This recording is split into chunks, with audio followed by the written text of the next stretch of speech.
All eyes were on one man during anti-Russian protests in the Ukrainian city of Kharkiv on Sunday. And we're not talking about this guy.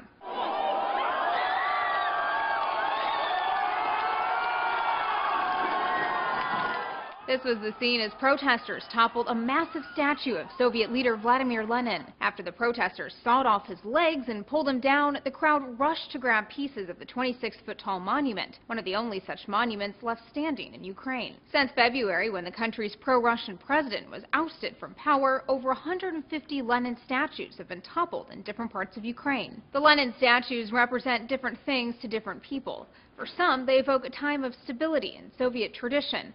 But for the Ukrainian nationalists yanking them down, the Lenin statues represent an era of repressive government. For the past 6 months, pro-Russian separatists have been battling the Ukrainian government in the eastern part of the country.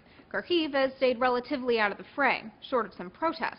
So the fact that Kharkiv, a primarily Russian-speaking region, just tore down a Lenin statue is significant.